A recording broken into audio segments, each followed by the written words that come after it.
la historia de la actividad física y la salud, y ahora vamos a tratar de indagar un poco más en esta cuestión que tiene que ver con los conceptos. Me parece que no es ese Power. Perdón. Eh, Perdón, pero me parece que abrí mal el Power, lo tenía abierto desde antes. Un segundito que cambio el Power.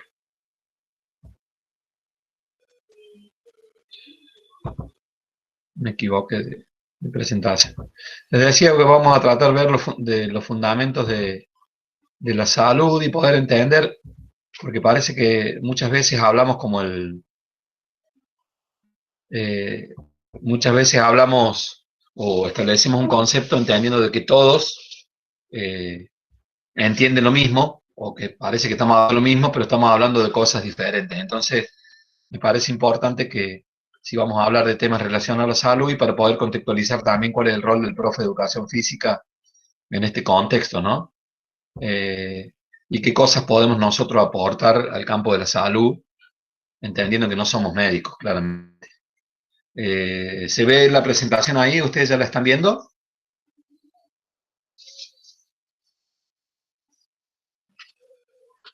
No, todavía. Chicos, ¿escuchan? ¿Se ve la presentación? No, profe, todavía no.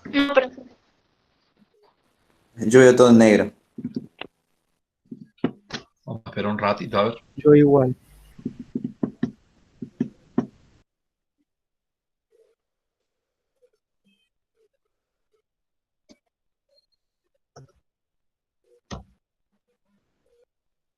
¿No apareció todavía? Ah, no, no.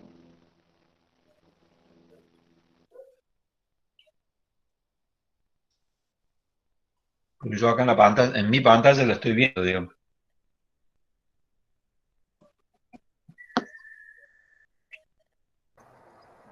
Profe, por ahí lo que puede hacer es dejar de No, compartir pantalla, nada. abrir el Power y después y después compartir pantalla.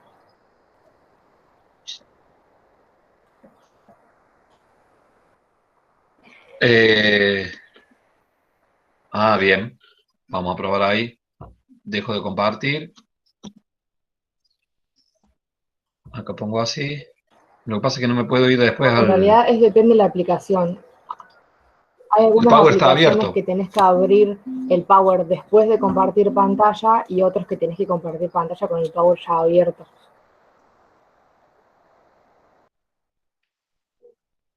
A ver. Voy a compartir toda una. Vamos a probar de esta forma. A ver.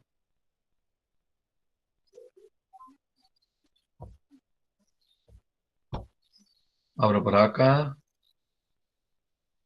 Ahí está el chat de ustedes. Acá está el Power. ¿Ven el Power ustedes ahora? Ahí sale, sale. Sí, ahí Sí, ahora sí, profe. ¿Se ve el Power? Ahí está. Bueno, Sí, entonces sí. era de otra manera. Gracias. Sí. Azul puede ser que me haya. Gracias, Azul. Bueno, un poquito esto, la imagen representa o, o trata de representar, tratando de entender y hacer tomar conciencia. Hoy en día vimos que los avances tecnológicos son un montón, que tenemos un montón de acceso a la información. Sin embargo, por ejemplo, en el caso de las enfermedades oculares, somos país número uno en los índices de muerte súbita. Es decir, antes no se conocían cuáles eran los detalles, cuáles eran las características, cuáles eran las problemáticas. Hoy se conocen, la información está, sin embargo, no está pasando. Hay como una paradoja, hay una cuestión que necesitamos resolver y necesitamos intervenir para ver qué pasa. Antes no se conocían cuáles eran las causas de muerte de las enfermedades cardiovasculares. Hoy las conocemos y sin embargo la gente se sigue muriendo en mayor número. Entonces tenemos que buscar, tenemos que tratar de entender cuál es la causa de esto para tratar de pensar acciones que reviertan esta tendencia que nos está pasando en relación a la salud, ¿no? Bien. Sabemos que una parte importante de los problemas de salud que padece la sociedad son imputables al modo de vivir de las personas. Es decir, hemos hablado con toda esta cuestión de la sociedad de consumo, de, de la actividad física como un producto, etcétera, etcétera, de todos los procesos que han sufrido los alimentos a lo largo de a partir de la revolución industrial y la industrialización de los alimentos, la incorporación de productos químicos para la comercialización, etcétera, etcétera, sumado a la cantidad, al avance tecnológico, la revolución tecnológica que vimos la clase pasada, y todas estas cuestiones que tienen que ver con la cantidad de horas que pasamos frente a las pantallas, con el menor grado de actividad física que hacemos, es decir, muchos problemas de salud tienen que ver con al modo de vivir que eligen las personas.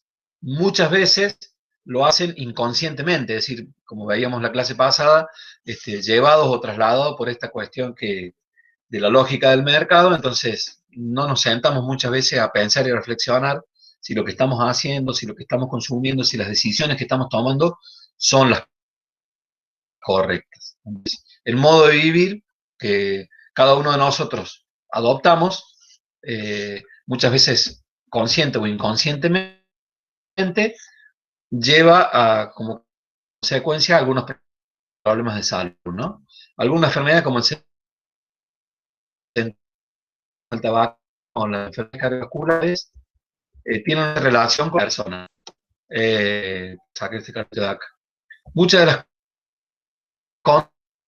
conductas, horas de pantalla y demás, comienzan en la infancia y en la adolescencia, es decir, más, los trabajos presentados indican que cada vez más las personas comienzan a adquirir estos hábitos a más temprana edad. Cuando llegamos al tema de la obesidad, vamos a entender, por ejemplo, que antes la obesidad era considerada una enfermedad infanto-juvenil, ¿sí? Los problemas de triglicéridos y problemas de la juventud o del adulto. Bueno, hoy esas patologías están consideradas dentro del rango pediátrico, es decir, que tenemos niños con altos problemas de obesidad y tenemos niños con altos índices o valores no recomendados de colesterol y de ácidos grasos en sangre que traen consecuencias en el corto, en el mediano y en el largo plazo. Pero fíjense cómo conductas que son asociadas a la infancia o a la adolescencia repercuten en la edad adulta. En este caso, la actividad física y el sedentarismo. Es decir, la falta de práctica de actividad física. Un análisis que vamos a hacer más adelante, lo implementamos y proponemos en la escuela, y una triste estadística nos demuestra que cerca del 85% de las personas que finalizan el ciclo lectivo, es decir, la obligatoriedad de la práctica de la educación física, no la eligen la actividad física como una opción de vida. Entonces, tenemos que pensar qué hicimos nosotros como profes de educación física durante la infancia y la adolescencia de estas personas que pasaron por el sistema educativo, no le piden evaluaciones, etcétera, etcétera, no pudieron llegar a comprender la importancia que tiene la actividad física para su salud a lo largo de toda la vida, ¿no? Entonces, por eso es importante que entendamos esto, que muchas de las conductas se instalan en la infancia y la adolescencia. Y si estas conductas son positivas, se van a trasladar al resto de la vida. Pero si son negativas, va a ser muy difícil cambiarlas más adelante, ¿no? Bueno, como les decía, trabajo en distintas partes del mundo, indican que el consumo de sustancias como el alcohol y el tabaco se dan en forma cada vez más precoz. A esto le deberíamos agregar también factores que analizamos que nos atraviesan en la actualidad. Y la cantidad de horas de pantalla, los padres que por ahí no tienen que salir a trabajar, ambos padres, y no hay control de los niños en la casa, etcétera, etcétera, la inseguridad, es decir, un montón de factores que hacen que los niños y los adolescentes se muevan menos. La adquisición de hábitos saludables ayuda al individuo a optar por un estilo de vida en que la salud sea un elemento valorado. A esto debemos apuntar. Y acá hay dos o tres palabras muy claves. Por un lado, la adquisición de hábitos saludables. Sabemos que para adquirir un hábito, ese hábito debe ser trabajado, estimulado y tener cierta cantidad de repeticiones. Es decir, si nos remitimos a la escuela primaria con 40 minutos a la semana, es muy difícil que generemos el hábito. Pero está en nosotros proponer actividades interesantes, motivadoras para los chicos. Yo siempre le digo a los alumnos, durante toda la escolaridad de mis hijos, y todavía me toca, me tengo que sentar a hacer tareas con ellos. Y esas tareas tienen que ver con la matemática, con la lengua, con la historia, estudiar los departamentos, estudiarme las tablas, repasar algunas cosas aprender a dividir de una manera diferente, como es ahora, etcétera, etcétera. Sin embargo, nunca traen tarea del profe de educación física. Entonces yo les contaba a los compañeros de primer año cuando veíamos el desarrollo de las capacidades motoras, y tomábamos el trabajo de la coordinación, por ejemplo, y saltábamos la soga. Yo a los alumnos del primer año del profesorado les daba tarea. Les decía, bueno, la tarea es que este ejercicio, este movimiento o esta secuencia de saltos con la soga tiene que estar aprendido para la clase que viene.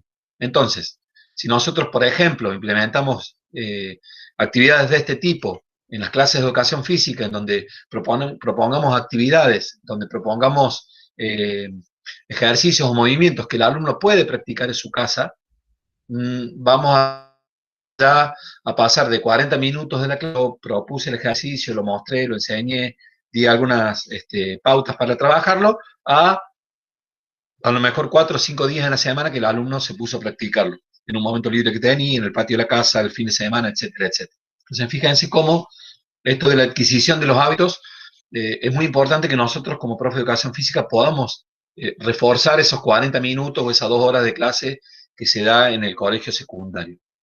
En el colegio secundario, para desarrollar una capacidad motora como la fuerza o la resistencia, con 2 clases a la semana a lo mejor no nos alcanza. Entonces, bueno, podemos dar tarea, podemos dar un plan, como está sucediendo ahora, que los chicos continúan realizando la actividad fuera del contexto de la clase de educación física. Entonces, para adquirir hábitos es importante que haya una práctica y que haya una continuidad en esto. Por supuesto que serían, lo deseable, hábitos saludables, y sobre todo acá hay una palabra que es muy importante, que ayudará al individuo a optar por estilos de vida. Acá nosotros tenemos que ser unos grandes entregadores de oportunidades para nuestros alumnos. Es decir, a mí me gusta como profe de educación física el fútbol, entonces yo en mis clases solamente enseño fútbol. A mí me costó en el profesorado gimnasia, porque lo tuve el profe Jorge García, que era muy exigente y que me hacía poner la vertical 3 segundos y no me salía, me golpeé y tengo miedo, entonces no enseño gimnasia, porque tuve esa experiencia negativa. Y eso es lo que tenemos que intentar superar nosotros como profe de educación física y como profesionales, independientemente de nuestros gustos, de nuestras posibilidades y de nuestros miedos y demás que nos hayan pasado durante el transcurso de la carrera. Tenemos que entender que mientras más variada sea la oferta que nosotros le entreguemos a los chicos, mayores van a ser las posibilidades de optar. Hoy hay un montón de prácticas emergentes, de prácticas que salen del currículum o de actividades que se pueden desarrollar, y que muchas veces no la desarrollamos porque no nos animamos o porque no la conocemos o porque a nosotros no nos interesa. Entonces tratemos de ponernos en el lugar del otro, en el lugar de lo que el alumno nuestro necesita. Y yo siempre digo, si el alumno tiene la posibilidad de optar para hacer actividad física y tiene solamente 2 o 3 opciones, que puede ser los deportes y lo más tradicional, tendrá menos gama que si tiene 10 opciones, porque a lo mejor pasa como en la música. A uno le gusta tocar la guitarra, al otro le gusta tocar la flauta, al otro le gusta tocar el piano. Entonces, si nosotros damos mayor cantidad de opciones, el individuo puede optar o tiene la posibilidad de optar por mayor cantidad de opciones en la gama del movimiento. Y esto le va a repercutir y a entender que la salud es un elemento valorado. En ese transmitir de hábitos y en ese transmitir de propuestas educativas de movimiento, también transmitir la importancia que tienen y la vinculación que tiene esa propuesta de movimiento con su salud, ¿no? Que no es un capricho del profe, no es para poner una nota, no es para sacarse un muy bueno o un excelente en la libreta solamente, sino que pueda llegar a entender que adquirir este hábito, así como aprendió en el jardín de infantes la importancia que tenía lavado de dientes, y lo debe sostener durante toda su vida para tener una buena higiene bucal, Bueno, que pase lo mismo con la actividad física, que adquiere el hábito, que tenga opciones a medida que vaya creciendo y desarrollándose en función de las propuestas que nosotros como profe de educación física le acercamos, y que después pueda optar, pero que dentro de esa opción incluye el moverse y no quedarse quieto, ¿no? ¿Por qué sería importante entonces, es lo que fundamentaría, por qué una educación para la salud en la escuela, ¿no? Si alguno quiere hacer una pregunta, me interrumpe, ¿no? Si hay algo que no entiendo, porque estoy escuchando un ruido, no sé si es eh, alguna interferencia o alguien que quiere preguntar algo. ¿No? Bien. Seguimos entonces. ¿Me escuchan bien ustedes? Sí, profe. Sí, sí, bien. Sí, profe. Sí, profe, se escucha bien. Perfecto. Bien, entonces, ¿por qué una educación para la salud en la escuela? Sería la pregunta. O sea, ¿cuál sería nuestro rol? ¿Por qué hay que darle en la escuela y cuál sería nuestro rol como profe de educación física en el marco de la escuela? Y acá también hago una salvedad. Yo, cuando hablábamos de la actividad física, hablábamos que en realidad, independientemente, tomamos la escuela como referencia porque es la carrera que nos estamos estudiando para ser docentes del sistema educativo, pero también uno puede hacer docencia en el club, en la iglesia, en el centro vecinal, en la cooperativa, en el alto rendimiento inclusive. Entonces, la pregunta, digamos, sería, ¿por qué una educación para la salud en nuestra práctica, ¿no? Sea en la escuela, en el ámbito formal o en el ámbito no formal, como se dice comúnmente. Bien, en principio, en la escuela, en el ámbito formal, para lo que nos estamos formando, porque a la escuela concurre un variado número de población infantil. A partir de la incorporación, por ejemplo, de algunos planes sociales y demás, es un requisito para poder cobrar esos planes sociales tener los carnets de vacunación al día y tener a los niños matriculados en la escuela. Sabemos que la realidad de nuestro país indica que hay un alto grado de adhesión en la escuela primaria y que en la escuela secundaria eso se va desgranando y se va perdiendo por distintas razones socioculturales. Gente que tiene que salir a trabajar, que tiene que salir a ganarse el pan de cada día y no puede concurrir a la escuela, ¿no? Pero sobre todo en la escuela primaria hay un alto grado de participación de niños en la escuela. Entonces ahí nosotros deberíamos reforzar esta idea de la creación de hábitos, de entregar elementos para que el alumno más adelante pueda optar y pueda elegir, aún desarrolle una actividad deportiva o utilice su cuerpo como una herramienta de trabajo. La importancia que tiene la entrada en calor, cómo elongar un músculo y demás, le va a servir o le debería servir para toda su vida, para su vida laboral, si tiene que utilizar el cuerpo como una herramienta de trabajo, o para la práctica de un deporte cuando no esté el profe de educación física dándole las indicaciones. En estas tareas que nosotros damos, o en esta autonomía que deberíamos buscar para que nuestros alumnos se siga moviendo independientemente que estemos nosotros como profe de educación física.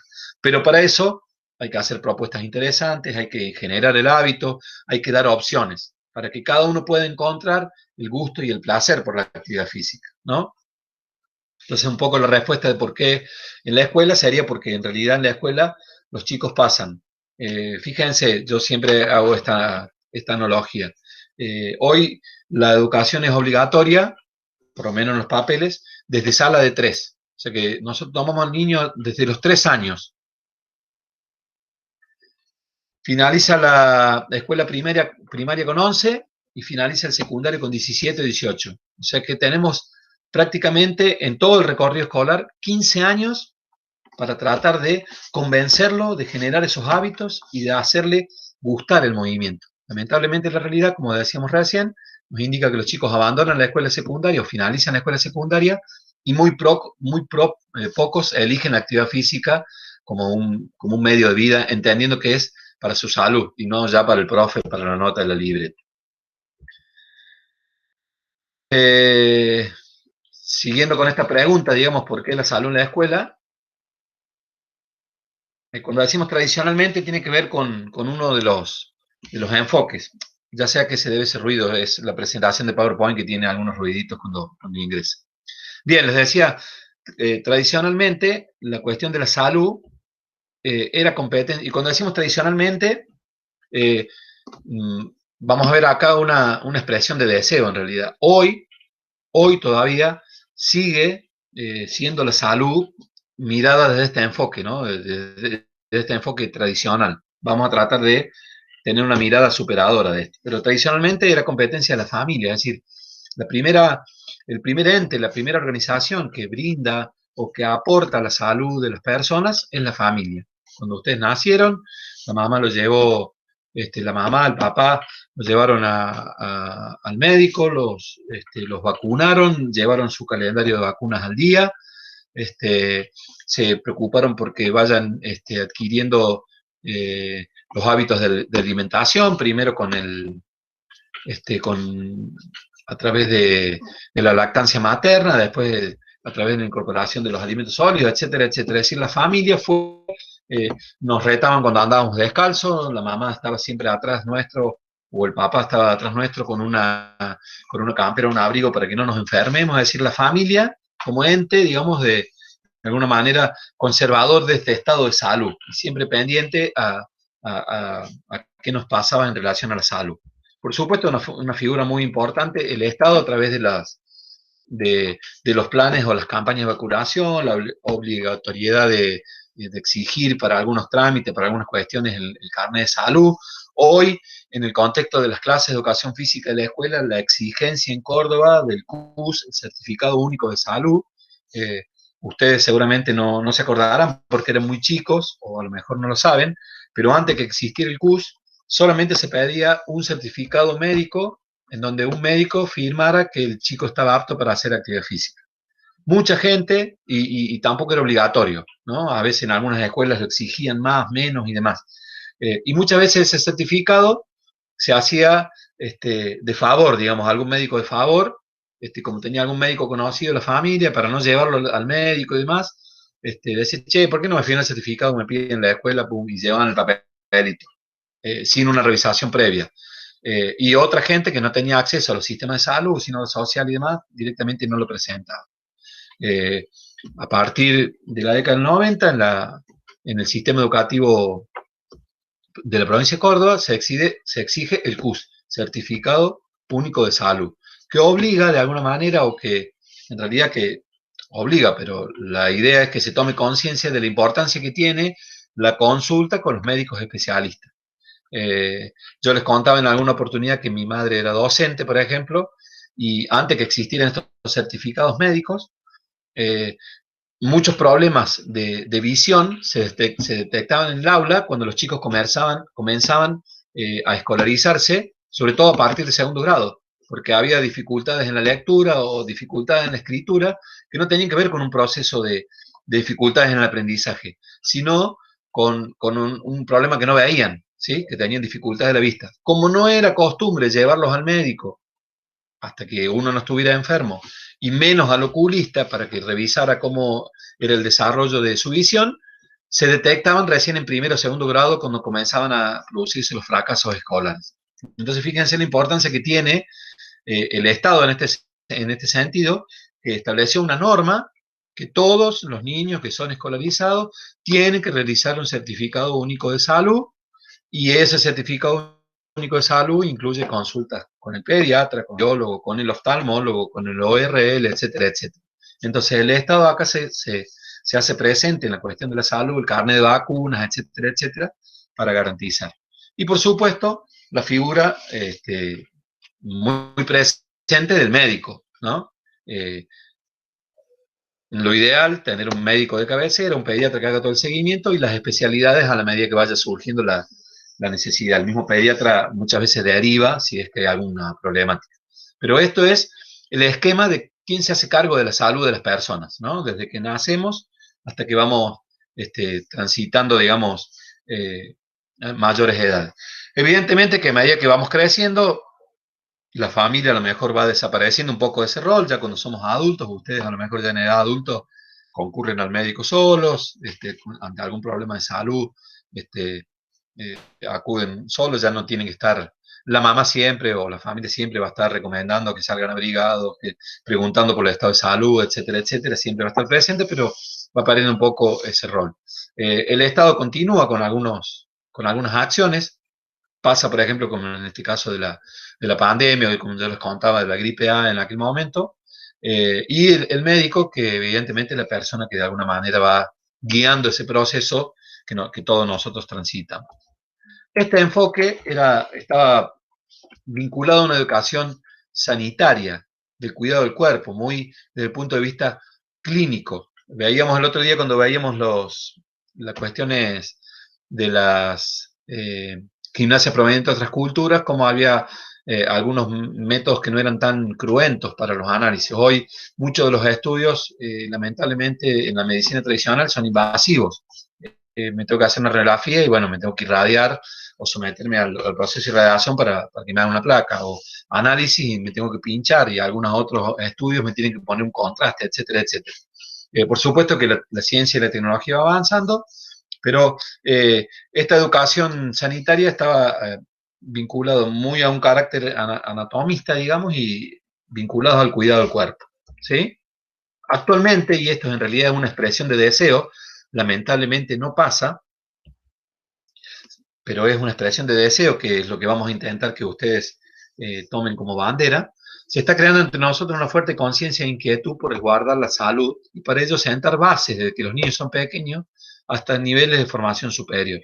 Es decir, deberíamos cambiar este concepto de que solamente la familia, el Estado y el médico son los que dan salud, y lograr que cada una de las personas, junto a estos tres elementos importantes, adquiera un rol protagónico. Hoy lo estamos viendo en esto que nos está pasando con la pandemia. El Estado, en este caso, ha puesto a disposición un montón de medios, un montón de especialistas y demás que están dando directrices y normas y directivas para que nosotros nos cuidemos. Pero hay un alto grado de responsabilidad social también. Pasa lo mismo con el dengue, también lo hablamos y lo tomamos como ejemplo. Esta responsabilidad social, si yo me preocupo de mi casa, de descacharrar, de sacar las tapitas, de sacar todos los reservos, mi vecino no hace nada, el mosquito se cría en la casa de mi vecino, viene y me pica. Yo me cuido, me lavo las manos, salgo con tapaboca y demás, y la persona que está circulando por la calle, no guarda la distancia, no lleva el tapaboca o asiste a trabajar con síntomas, me contagia. Si no hay una responsabilidad social en este sentido, transgrede las normas que puso el Estado y nos contagiamos todos. Entonces, la idea sería modificar esta visión que era exclusivamente sanitarista, seguir conservando estos tres actores fundamentales, pero incluir también el rol protagónico que cada uno debe asumir en la cuestión de la salud, ¿sí? La propuesta sería que durante toda la escuela o la escolaridad, este periodo que nosotros hablamos de los 3 años en adelante, hasta los 18 que los tenemos en la escuela, incluir programas de educación sanitaria, ¿sí? Desarrollar un adecuado cuidado del cuerpo. Esto, nosotros como profe de educación física trabajamos con el cuerpo, es nuestra herramienta de trabajo. Entonces, somos nosotros quien tenemos que enseñarle al alumno a que pueda en algún momento autogestionar su actividad, que entienda la importancia del calor, que entienda la importancia de una buena vestimenta, que entienda la importancia de la hidratación, que entienda la importancia de la elongación cuando finaliza la clase, que entienda la necesidad de la sistematicidad de la práctica de la actividad física. Es decir, todas estas son cuestiones que van haciendo a la generación del hábito que hablamos al principio, y que nosotros como profe de educación física la debemos transmitir en la clase. ¿Debemos enseñar el contenido? Sí, pero también debemos desarrollar que el niño aprenda a cuidar su cuerpo. No solamente que saque bien en vóley o que patee bien en fútbol, sino que la persona aprenda a cuidar su cuerpo, a conocer y a cuidar su cuerpo, ¿sí? ¿Cómo lo podemos hacer esto? Creando hábitos, me fijo la hora, creando hábitos de cuidado, enseñando cómo hacerlo, ¿sí? Por un lado, estos hábitos. Decíamos que la educación física tiene una fuerte corriente sanitarista que veíamos, higienista que veíamos en la cuestión de la historia, las clases anteriores. Entonces, en la clase de educación física, en la escuela primaria, los chicos le hacen llevar la bolsita de salud. Y está muy bien, la bolsita de higiene, perdón. La bolsita de salud todavía no existe. La bolsita de higiene, para que se higienicen, para que se laven las manos. Muchas enfermedades se transmiten a partir de la falta de higiene. Pero no debe quedar solamente en eso. O sea, el hábito está muy bien el hábito de lavarse las manos, etcétera, etcétera, pero también debemos insistir en el hábito de la práctica de actividad física sistemática, con todas las recomendaciones que dan las instituciones, que ya vamos a ver. Sí. ¿Puedo agregar algo?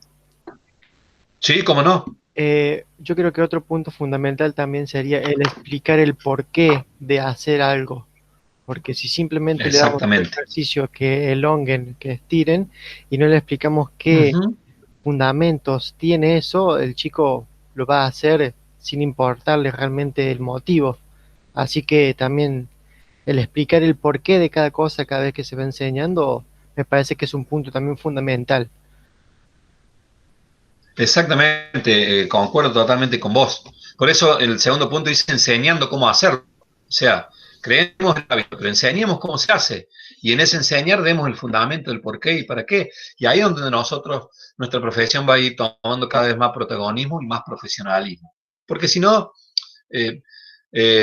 un youtuber o un influencer o un instagramer da una actividad por YouTube y todos repiten, pero no saben por qué lo hacen, ni para qué. Entonces, en la adaptación, en la propuesta, en enseñar el por qué y el para qué, en decir, bueno, vos hacés hasta esta cantidad y vos hacés hasta la otra. Cuando veamos los diferentes problemas de salud, yo les decía a los compañeros, por ejemplo, de asma, decir, bueno, ¿cuáles son las preguntas que le hago a un alumno asmático para ver qué conoce de su enfermedad? Y esas preguntas me sirven a mí para programar la clase, porque no puede ser, a pesar del grado de heterogeneidad que tenemos en los grupos y de la masividad, muchas veces tenemos grupos de 30, 40 alumnos, no digo de hacer una clase personalizada para cada alumno, pero sí tratando de atender a las cuestiones particulares. Entonces, esto que vos aportás, Ángel, me parece muy importante, el hecho de transmitir el por qué y el para qué se hacen las cosas. No porque al profe se le ocurrió o porque el profe tuvo ganas, sino que todo esto tiene un fundamento, ¿sí? Esto tiene que ver con esto de enseñando a cómo hacerlo. Y el tercer punto es asumiendo responsabilidades, es decir, acá tiene que haber una responsabilidad compartida. Yo imparto la clase, enseño, transmito el contenido, pero del otro lado tiene que haber también un compromiso. El alumno tiene que entender y asumir ese compromiso, que si yo digo, bueno, con 40 minutos a la semana no me alcanza, con 2 horas semanales en el secundario no me alcanza. Ustedes tienen que ejercitar o repetir esta actividad o este ejercicio, salir a correr, a caminar, elongar, a hacer un ejercicio de coordinación, lo que sea, por lo menos 3 veces a la semana durante 40 minutos, ahí le estamos pasando la responsabilidad a nuestro alumno para que se haga cargo, es decir, le estamos pasando la pelota, para que se haga cargo y pueda entender que necesita de esa continuidad. Bueno, evidentemente que esta cuestión de crear hábitos, de enseñar y asumir responsabilidades, supone un cambio importante en el enfoque de salud y del papel que cada uno de nosotros desempeña. Y cuando hablamos de un cambio importante en este enfoque de salud, es lo que necesitamos transmitir este cambio hacia las personas, porque las personas están instaladas en un enfoque negativo que ya vamos a ver ahora a continuación. Entonces, históricamente se pueden distinguir como 2 enfoques. El que predominó hasta el siglo XIX, un enfoque salubrista, lo vimos con esta característica de las cuestiones de higiene y demás, que estaba sobre todo preocupado por las condiciones higiénicas personales y del medio escolar, o del medio donde se realiza la actividad física. Vuelvo a repetir esta idea y a reforzar esta idea. No quiere decir que no tengamos que tener en cuenta esto. Tenemos que tener en cuenta las cuestiones de higiene. Lo que pasa es que el enfoque salubrista solamente se enfocaba en estos aspectos. Que el chico lleve la bolsita de higiene para que se lave las manos. Eso era lo importante. No que sea consciente de la importancia que tiene la actividad física. Simplemente que finalice la clase y antes de volver al aula, si lo tengo que volver a la maestra, sin que esté transpirado, con las manos limpias para poder trabajar en el cuaderno, no ensuciarlo y demás. Hoy sabemos que eso evita un montón de enfermedades y lo tenemos que seguir haciendo, no hay que abandonarlo. Pero en aquel momento solamente se preocupaba de esa parte, ¿no? De la cuestión de las condiciones de higiene personales y del medio escolar. Esto nos da como consecuencia entender que en el común de la gente convive este concepto. La salud es igual a la no enfermedad. ¿Sí? Es decir, si hay enfermedad, es decir, yo estoy sano cuando no estoy enfermo, cuando no tengo ningún síntoma, cuando no hay ninguna cuestión en mi organismo que esté indicando, marcando algún desequilibrio. Hasta ahí estoy sano, según este concepto, ¿no? Y si hay una enfermedad, si aparece una enfermedad, aparece un síntoma, algún dolor, algo, el que me cura es el médico, ¿sí? Esto corresponde o se ve como un enfoque negativo o pasivo, en donde yo aparentemente no tengo nada que ver con la cuestión de la salud, ¿sí? Y si por alguna razón contraigo alguna enfermedad, el que me tiene que curar es el médico, ¿sí? Entonces, fíjense, acá van a aparecer, ustedes seguramente se preguntarán en la presentación que yo les mande, qué tiene que ver estas figuras, ¿no? El Actimel, el Activia, el Vidacol, el Alical.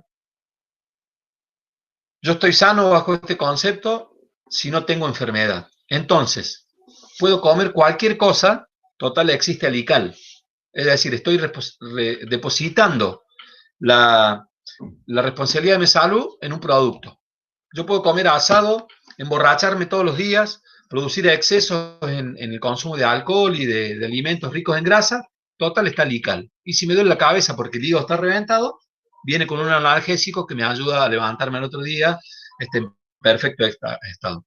Lo mismo pasa con el Actimel, un producto tan sano, aparentemente, como el yogur, ¿no? Si no tengo Actimel, no tengo energía. Si no como o no consumo este producto de la Activia, no regularizo mi intestino. Y si no tomo Vidacol, no, o tengo que tomar un Vidacol para estar sano desde el punto de vista cardiovascular. Fíjense como, a pesar que estos productos parecen y son saludables a primera vista, la gente ve la propaganda en la tele o escucha la recomendación, inmediatamente acude a consumirlos masivamente, pero pareciera que si no consumo Actimel no tengo energía. Sin embargo, si llevamos una dieta equilibrada y balanceada, no haría falta ni el Actimel, ni las vitaminas, ni los suplementos. Si esta dieta, vuelvo a repetir, la acompaño con actividad física y una dieta equilibrada, rica en fibra y demás, no va a hacer falta que consume la Activia. Es más, el exceso del consumo de Activia va eliminando la flora intestinal. Entonces nuestro intestino se vuelve un intestino perezoso. ¿Sí? ¿Por qué? Porque debe producir la flora intestinal para poder producir naturalmente la evacuación de nuestro intestino. Como es más fácil ingerir una Activia y que eso yo lo incorpore externamente, nuestro intestino se vuelve perezoso. Lo mismo pasa con el Vidacol. Lejos para tratar de reducir el colesterol, debería reducir el consumo de comidas altas en grasa y no comer comidas altas en grasa y tomar el Vidacol. Entonces, fíjense cómo estos productos que parecen inofensivos en realidad están poniendo de manifiesto, y son solamente un ejemplo, y no tengo nada contra estos productos en particular con las empresas, pero digo, cómo la gente muchas veces, nosotros, tomamos de las publicidades, de esta cuestión del consumo y demás, productos y depositamos la salud en otro. Es decir, acá quien me tiene que dar la energía es el Actimel, o quien me tiene que ayudar el Activia, o quien me va a aliviar el dolor de cabeza cuando yo produzca desajuste, o me va a regularizar mi intestino, va a ser el Alical. Entonces, fíjense, esto quiere decir un concepto negativo o pasivo. Yo no tengo nada que ver. Yo como cualquier cosa, total, el problema me lo soluciona otro.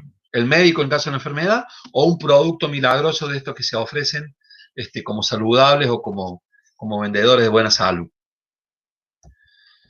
El otro enfoque, que es el que deberíamos intentar transmitir, esto es lo que el común de la gente maneja.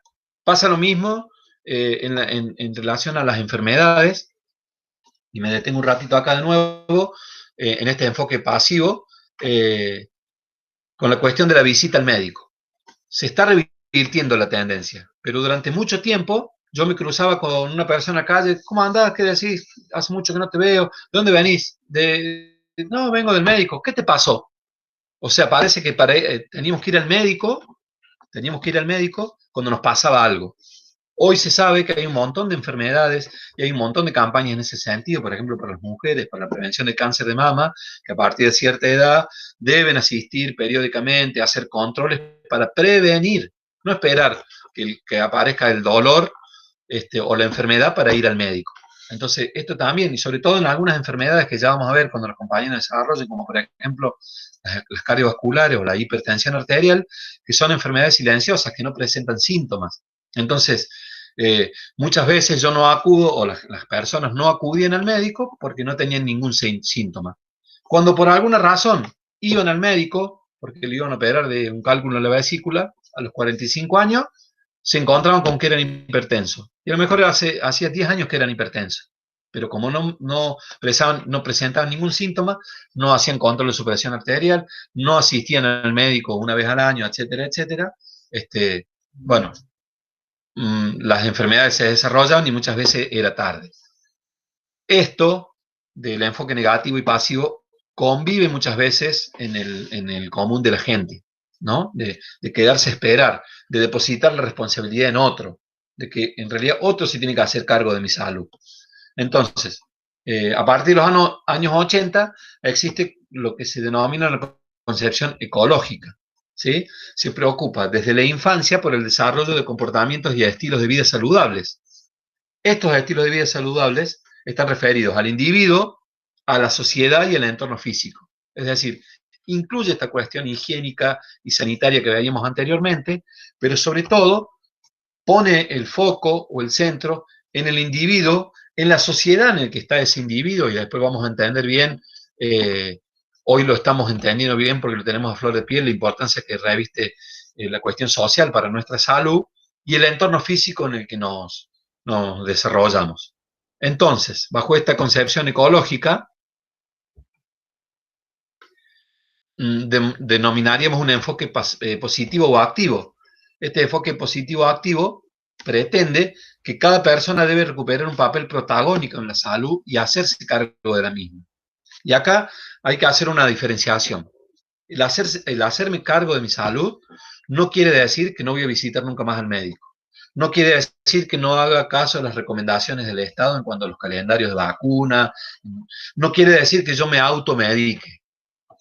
Lejos de eso,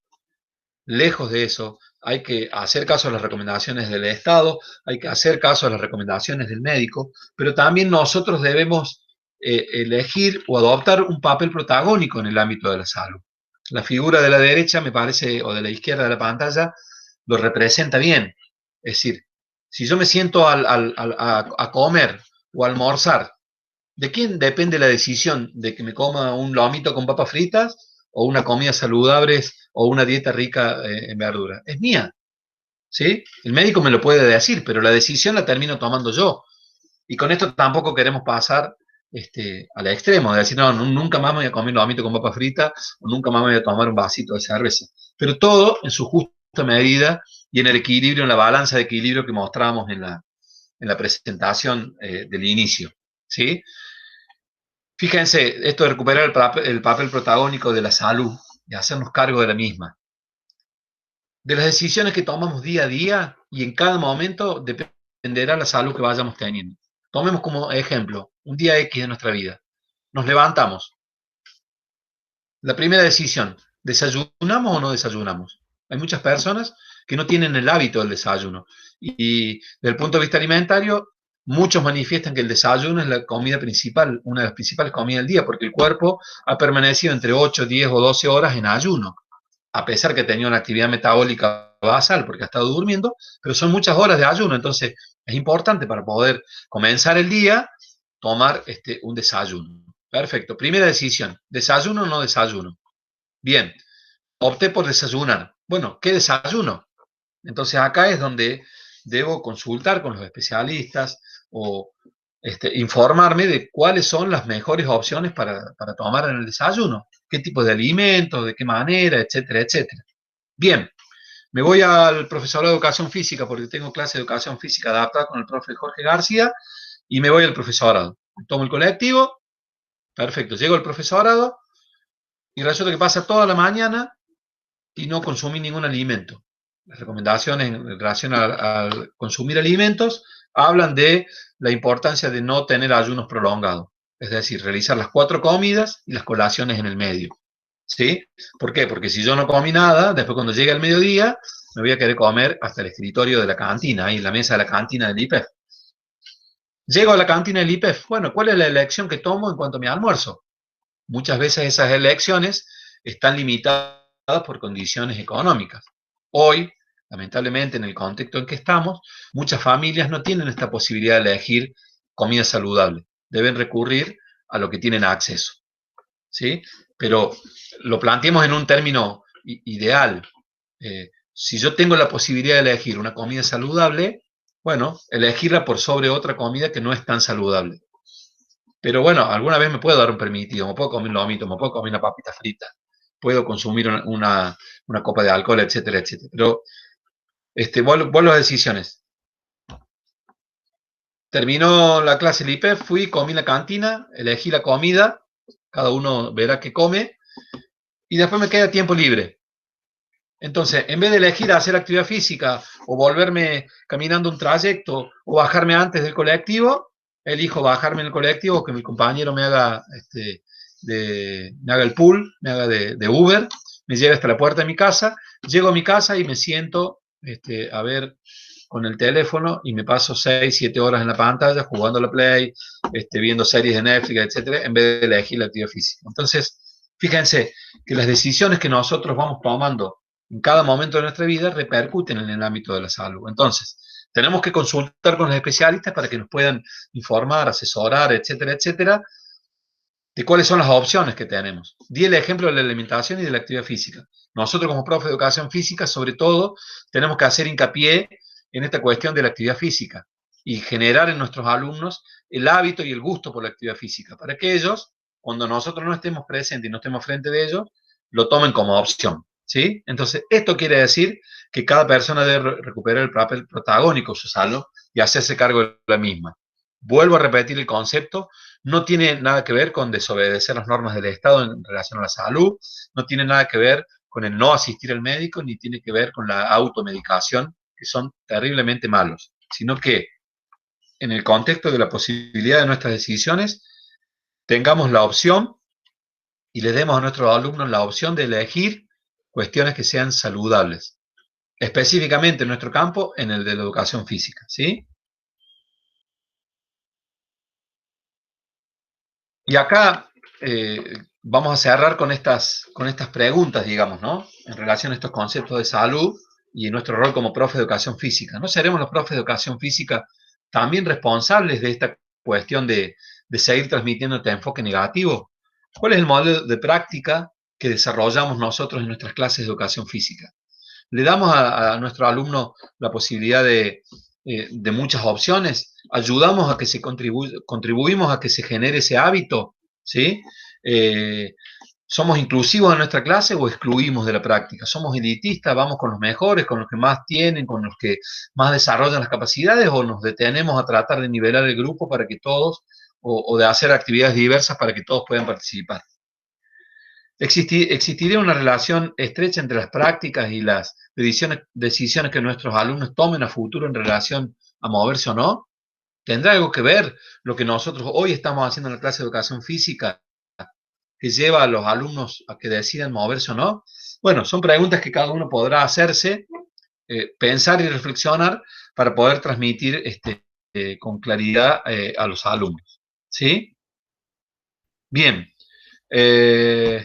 Vamos a dejar hasta acá no hemos pasado un poquito del tiempo que estaba establecido o que habíamos acordado.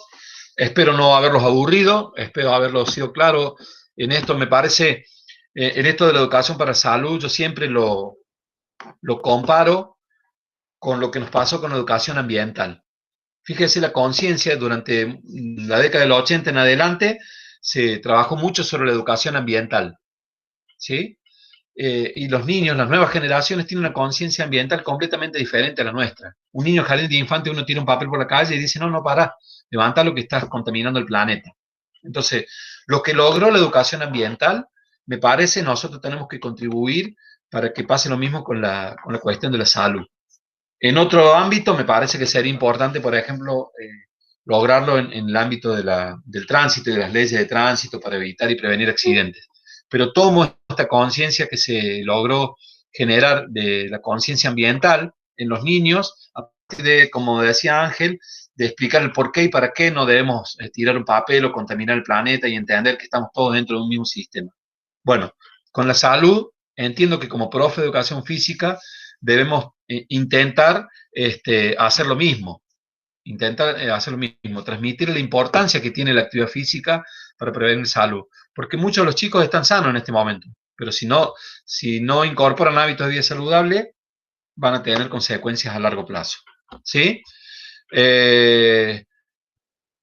La clase que viene vamos a continuar con este enfoque de salud, que para mí, vuelvo a repetir, es muy importante que cada uno de ustedes lo pueda entender, lo tomen como propio y que después busquen la manera de poder transmitirlo para generar conciencia. Yo les comentaba el otro día, yo no sé qué es más importante, si enseñar un contenido de vóley o lograr que nuestros alumnos sean conscientes de la importancia que tiene la actividad física. Prácticas van a ir surgiendo un montón y eso será cuestión de estar ayornado a la actualidad, en especializarse, en buscar cuáles son, como vimos en la actualidad, cuáles son las prácticas, las propuestas nuevas. Pero si yo no tengo claro esta cuestión de que tengo que transmitir, que al alumno le guste y encuentre placer en el movimiento, por más práctica que haya, él no voy a lograr la adhesión a la actividad física, que me parece lo importante. ¿Sí? Con este concepto positivo, damos por cerrado la clase de hoy, intentando transmitir y convertirnos a partir de ahora en agentes multiplicadores de este concepto para que nuestras clases sean espacios saludables, ¿no? Ya vamos a ver más adelante la presentación, el concepto de salud, etcétera, etcétera, que ustedes lo tienen ahí. Así que bueno, no sé si tienen alguna pregunta o alguna duda. Me llegó, me parece, el link mientras estábamos en la clase del grupo de WhatsApp, adaptada a cuarto KT. Ya me llegó la invitación, ahí estoy sumado al grupo, así que en el transcurso del día les voy a transmitir la información referente a este trabajo que nos han pedido para poder publicar lo que hicimos con la encuesta. Y bueno, me alegra mucho que se hayan enganchado en la propuesta de querer participar. Creo que es muy importante y que fue muy interesante el trabajo. Si no hay ninguna pregunta ni ninguna duda, nos estaremos viendo el viernes que viene. Profe. Sí, Pablo. No tengo una pregunta, pero es media larga. No sé si prefiere que se la haga por privado, porque si no se nos va a ir el tiempo. A ver, hacerme la pregunta y vemos si es muy larga de responder. La dejamos para responder la clase que viene. Me interesan las preguntas. Por lo que usted viene diciendo y lo que yo puedo tomar de todo esto, en base también a mi experiencia propia, es que a la gente le cuesta, principalmente ahora hablando de las familias, le cuesta mucho tanto pedir ayuda como tomar conciencia. ¿A qué sentido voy? Es que, por ejemplo, en mi caso, yo era un chico que comía muy mal, que comía muy poco. Y mi familia, en vez de pedir ayuda, quizás decía, no, lo tenemos que olvidar a comer, ya va a pasar, ya va a empezar a comer bien, entre otras cosas. Y quizás yo necesitaba, como usted dice, ayuda, pero ¿cómo le costaba a mi familia pedir esa ayuda? Y eso no solamente desemboca en un tema alimenticio, sino que también afecta psicológicamente, por ejemplo, porque al no comer bien pasaba un montón de factores por mi cabeza. También afectaba a la actividad física, porque sabemos que al no comer bien no tenemos nuestro organismo en un estado óptimo.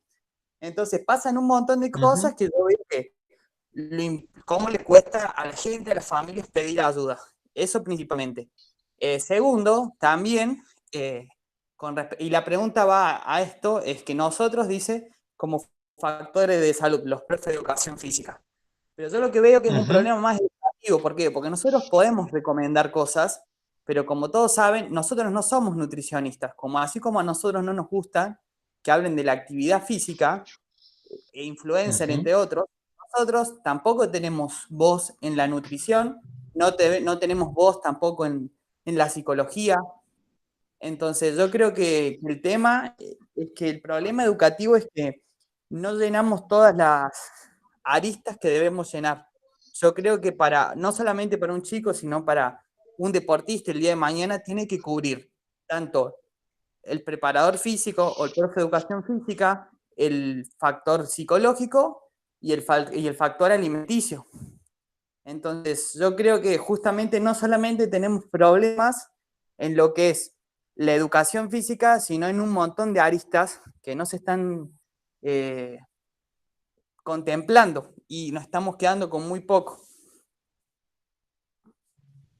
Sí, comparto totalmente con vos, Pablo. Doy una respuesta cortita y lo podemos retomar la clase que viene. También me gustaría escuchar la opinión y la participación de los compañeros. Me parece muy interesante tu apreciación y por eso yo siempre remarco, y lo habrás escuchado en el discurso, tomo el ejemplo de la alimentación, porque como vos decís, van de la mano, pero remarco siempre que somos profes de educación física. Yo en los exámenes pregunto, bueno, ¿cuáles son los hábitos de vida saludable? Y inmediatamente sale la alimentación, está bien, pero somos profes de educación física. Yo creo que ustedes como profes de educación física tengan claridad y tengan profundidad y no invadamos el campo profesional de los otros especialistas. Lo que estamos tratando de hacer a partir de, o la propuesta, lo que intento transmitir es que, como vos decís, esto tiene muchas aristas, ¿sí? Y poder entender que es un tema global. Sí, ¿qué puedo yo como profe de educación física recomendar? Que mi alumno mínimamente coma antes de venir a la clase, ¿sí? Es decir, che, te alimentaste, te hidrataste, estás en condiciones de hacer la clase. Vamos a ver cuando veamos los chicos de diabetes, por ejemplo, hay toda una cuestión con el manejo de la insulina.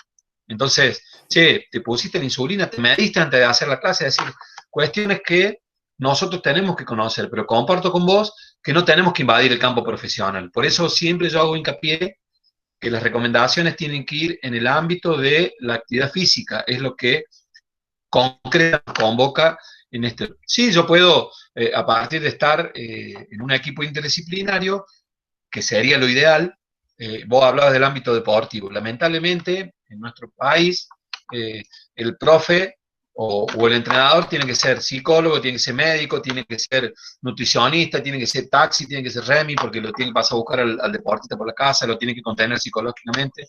Vemos que en otros países eso se hace a través de un equipo interdisciplinario, en donde el entrenador habla sobre las capacidades físicas, pero es el psicólogo el que hace el aporte, el nutricionista, etcétera, etcétera. Entonces, bueno, con esto yo comparto con vos, con lo que vos decís. No es nuestro ámbito, no tenemos que invadir el ámbito profesional de otros profesionales, pero sí conocer esta realidad de que todo influye en la actividad física, ¿sí? La clase que viene lo continuamos desarrollando porque me parece muy, muy interesante. La idea era poder plantear la globalidad del tema de la salud y que, por supuesto, no es ni solamente la nutrición, ni solamente la actividad física, ni solamente el factor psicológico. Comparto totalmente. Gracias, Pablo, por el aporte y por... Es que yo también opino igual que usted. Lo que digo es que me parece buenísimo que el profe hable de todo, pero quería hacer énfasis en esto de cómo hace falta también lo otro. Y en eso de que nos están metiendo un montón de cosas. Y en esto de pedir ayuda, evidentemente que el gran eje que nos tiene que unir en esto es la educación. Es decir, una persona con educación, sacámonos del ámbito de la educación física, una persona con educación, con cultura y demás, tiene la posibilidad de conocer, saber a quién pedirle ayuda, saber cómo se puede manejar. Cuando no hay educación, no hablemos de educación física, cuando no hay educación, esos canales se cortan, no tienen acceso a pedir ayuda, no sabe cómo, ¿no? Entonces ahí es donde, bueno, también aparecen los problemas. Por eso lo planteamos esto en el ámbito de la escuela, ¿no? Nosotros como agentes de salud, pero también como educadores. Y concretamente, y con esto termino, en el ámbito de la nutrición, por ejemplo, la carrera de nutrición, dentro del ámbito de la Facultad de la Facultad de Medicina, cumplió ahora hace poquito 50 años. Entonces, si uno analiza el periodo de tiempo, es decir, la gente no está habituada a ir a un nutricionista a consultar cuáles son las cosas. Entonces, ¿quién lo hacía eso? ¿El médico clínico o bajaba una dieta por internet? Etcétera, etcétera. Entonces, también ahí pasa lo mismo con los psicólogos, por ejemplo. Che, fui el psicólogo, ¿qué estás loco? No. muchas veces nosotros personalmente o como amigos no tenemos herramientas para poder ayudar a un amigo. Tiene que concurrir a un profesional que sabe cómo canalizar. Pero sí, me parece del profe de educación física, teniendo este conocimiento general y esta mirada mucho más amplia, por ejemplo, en el caso de los trastornos alimentarios, puede detectar algunas conductas que le llamen la atención. Y como yo le decía a los chicos de trastorno alimentario, no es la idea de que ustedes diagnostiquen y decir, este me parece que está con un trastorno alimentario porque se esconde para comer. Pero sí hay algunas cuestiones que me llaman la atención, entonces derivo para que consulten con el especialista. ¿Sí? Pero hay cosas que yo como profe de educación física puedo observar, que la maestra de grado a lo mejor no, porque me fui de campamento y observo conductas en relación a la alimentación que me hacen ruido. Ahora, si yo no las tengo claras, y a lo mejor esas conductas se manifiestan delante mío, y yo no les presto atención porque no las conozco. ¿Se entiende entonces cuál es la idea? Y cómo nosotros vamos a abordar las diferentes patologías. No para diagnosticar, no para prescribir medicamentos, ni para prescribir alimentación, pero sí para entender que influencian en la clase y que nosotros como profesores de educación física tenemos algunas herramientas. Lo mismo pasa con la postura. A lo mejor es el traumatólogo, el fisioterapeuta el que tiene que hacer un trabajo más específico. Pero nosotros tenemos la posibilidad de ver a los chicos sentados, de pie, corriendo, con poca ropa, y podemos detectar algún problema postural. Y de ahí derivar al especialista. ¿Sí? Bueno, muchas gracias Pablo por el aporte. Gracias a todos por participar en la clase. Y me encanta que sea así bien dinámico y bien participativo. Durante la presentación o cuando abrimos a espacios de preguntas. Creo que nos enriquecemos todos. Cuídense los que están en el interior de Córdoba. Los anuncios hoy han permitido la junta familiar de estas 10 personas. Sigamos manejándonos con responsabilidad social ante esta pandemia que nos está azotando. Lavémonos las manos, mantengamos el distanciamiento social, escuchemos las recomendaciones que dan en relación a lo que se puede y lo que no se puede. Seamos criteriosos, usemos el sentido común, estamos cuidándonos, así la pasamos lo mejor posible. Muchas gracias por todo y nos vemos el viernes de la semana que viene, chicos. Estamos en la tarde, le mando por WhatsApp un poquito de acuerdo para ver cómo nos organizamos para este pedido de la dirección. Muchas gracias, chicos. Nos vemos. Chao, profe. Vale, profe. Vamos, que vaya bien.